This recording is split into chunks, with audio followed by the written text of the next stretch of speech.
A team of U.S. Navy SEALs including Senior Chief John Kelly go on a mission to rescue a CIA operative held hostage by a suspected pro-Assad paramilitary group in Aleppo. The team soon discover that it's actually a Russian weapons depot and the operative was captured by the Russian army. The team is attacked with an RPG which sends Commander Greer down a hole. Senior Chief John Kelly goes after her and both fight their way out. While in their escape helicopter, CIA officer Robert Ritter calls in a drone strike on the depot.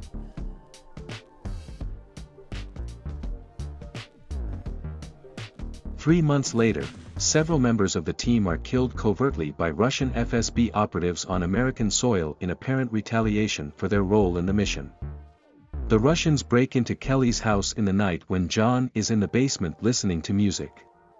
When John discovers the power is out in the house and hears the floor creak, he grabs a gun and flashlight and attacks the intruders. Unfortunately for him, they had already murdered his pregnant wife Pam. Kelly kills all of them but one, before being rushed to the hospital with life-threatening injuries. Meanwhile, Lieutenant Commander Karen Greer, Kelly's SEAL team leader and friend, meets with CIA officer Robert Ritter and Secretary of Defense Thomas Clay in Washington, D.C., to discuss how the FSB discovered the SEALs' identities and review their response options. Leaked information about Russia's unprecedented attack on American soil has further strained the already strained relationship between the two countries, which could escalate into a new Cold War. Greer is motivated to pass confidential information to Kelly because the CIA refuses to conduct an investigation into the murders. Using Greer's information, John tracks down the Russian diplomat who issued the passports to the FSB operatives and follows him to the airport, where he calls the police, who stop the diplomat's escort vehicle. John then rams into the diplomat's vehicle, pouring gas all over it and setting it on fire before forcing the diplomat to reveal the identity of the surviving assassin before killing him.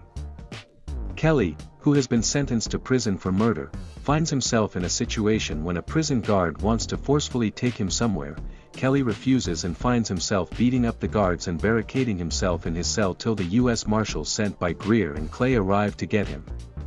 He then reveals the last assailant is Viktor Rykov, an ex-Spetsnaz officer, who was thought to be dead, is hiding in Murmansk, Russia. Greer advises Clay not to allow Kelly to participate in Rykov's capture, but Clay ignores her on the condition that Kelly, if caught, can be denied as a fugitive and that he serves his sentence after the mission. Kelly and Greer fly to Murmansk with a CIA Black Ops team planning to halo jump into Russia. Their plane crashes into the Barents Sea after being attacked by a Russian fighter. Kelly dives into the wreckage in order to recover vital equipment, including a Zodiac boat. When the team arrives in Murmansk, they discover Ritter, whom Kelly suspects is responsible for the intelligence leaks. Ritter swears that he is not to blame and leads the team to Rykov. Kelly deviates from his mission to confront Rykov, who is dressed in a suicide vest and claims to be a deep-cover CIA asset. Rykov detonates the vest, killing himself, as the team is pinned down by sniper fire. As the police arrive, the snipers take them out and the team then realize that the mission was designed to have American soldiers killed on Russian soil in order to spark a war. Kelly offers to cover the team's escape, because he is a convicted murderer, his death could be easily denied. Kelly buys the team time to get to safety, but is severely injured. He then hides behind an explosion to steal a police uniform and hijack an ambulance to flee. Kelly and the remaining members of the team leave the country by boat. Ritter declares Kelly dead, allowing him to go on the hunt for the traitor. In D.C., Clay, who is seen eating dinner and watching the news, heads for the restroom where he is approached by Kelly. A surprised Clay tells him Greer told him he was dead. Kelly then tells him he had to go ghost to find out where the information leak was coming from.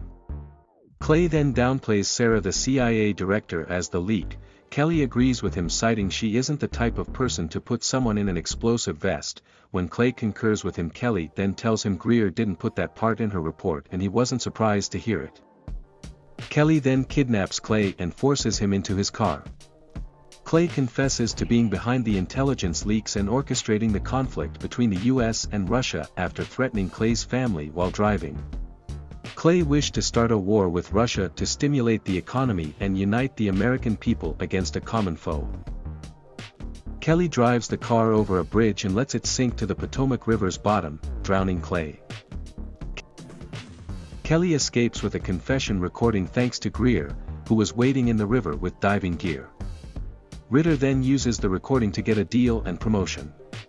Greer is then seen at the funeral of John Kelly and his wife.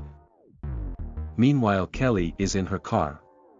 At Washington Union Station, Greer provides Kelly with a new identity provided by Ritter, and he departs to begin his new life as John Clark. Clark meets with newly promoted Deputy Director Ritter a year later and proposes the formation of a multinational counterterrorism team codenamed Rainbow. So, that's it for my recap of Without Remorse. If you've seen the movie, let me know your thoughts in the comments below.